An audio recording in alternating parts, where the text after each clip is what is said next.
make of these new age groups that really like Stalin and promote socialism, promote communism? Do you think they just don't understand? They don't understand. They don't believe it. They think Khrushchev was a CIA plant, which is impossible.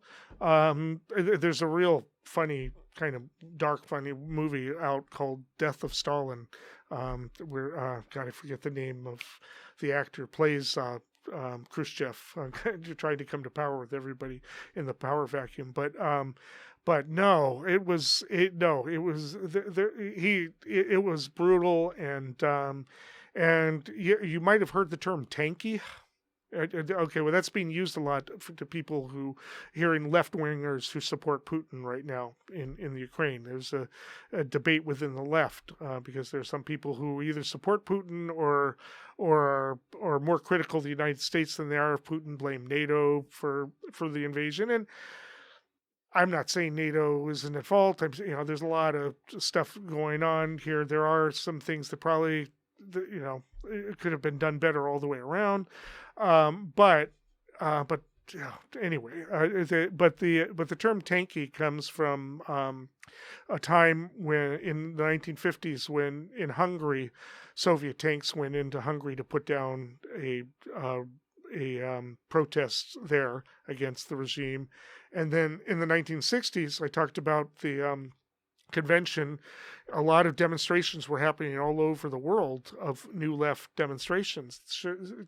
Czechoslovakia, they had a new left there in Prague, and tanks were sent in to shut them down. As brutal as it was in Chicago, it was nowhere near as brutal as it was in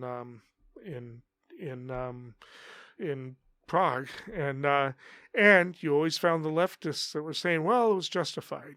Sending in the tanks was justified. So when you hear, if you're online, you hear one left-winger saying, oh, here come the tankies again. That's what they're talking about, is people who will justify Russia or the Soviet Union being repressive. So they just don't understand the real extent of what happened out there. They don't. They think you mentioned the Peace and Freedom Party, and there's a chapter here locally. I tried to get a couple of them on, but their view, they were touting Maoist China, because there is a group called the Peace and Justice something, I can't remember. They're a break off from the Workers' World Party, which originally was a Trotskyist party that split off from the Socialist Workers' Party. If you ever see The Life of Brian, the Monty Python movie, you'll hear about them talking about the People's Front of Judea. No, we're the front of People's Judean Front, and the People's Front of Judean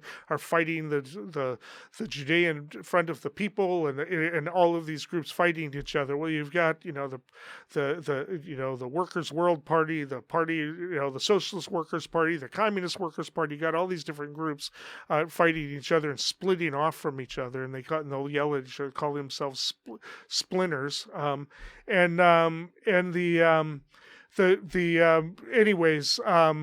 So from the Socialist Workers' Party, which I was in, which was the original Trotskyist split off from the Communist Party, came the Workers' World Party, or the Marcyites, led by a guy named Marcy, who didn't like the fact that the Socialist Workers' Party was supporting the Hungarian Revolution as the Trotskyist revolution against Stalin.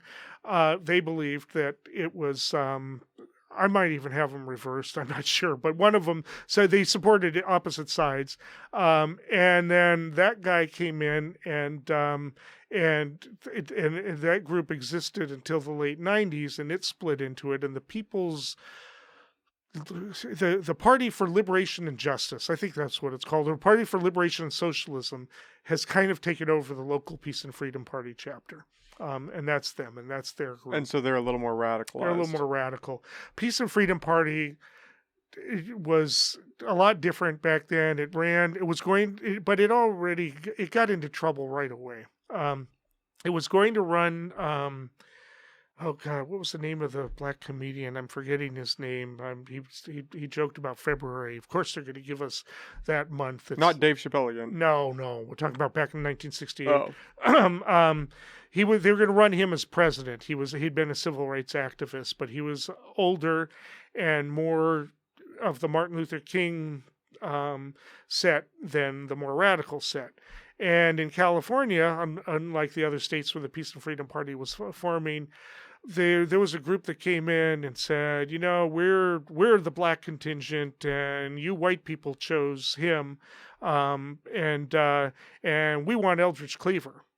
Problem was Eldridge Cleaver wasn't 35 yet, so he didn't even get to be on the ballot, even though he was nominated. Well, those are white man's rules, right? I mean, this is how dumb it gets, and the rest. So that was the first time. So they had somebody on for vice president, a woman, I don't remember her name, and the rest. The second time they ran a candidate, it was Dr. Benjamin Spock,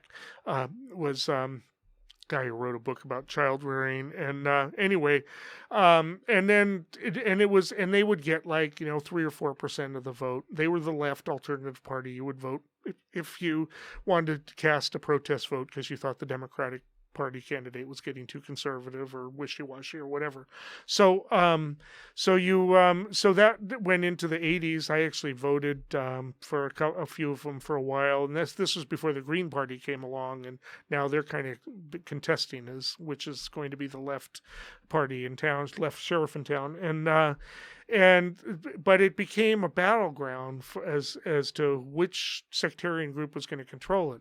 Communist Party wanted to. There was some other group that was going to.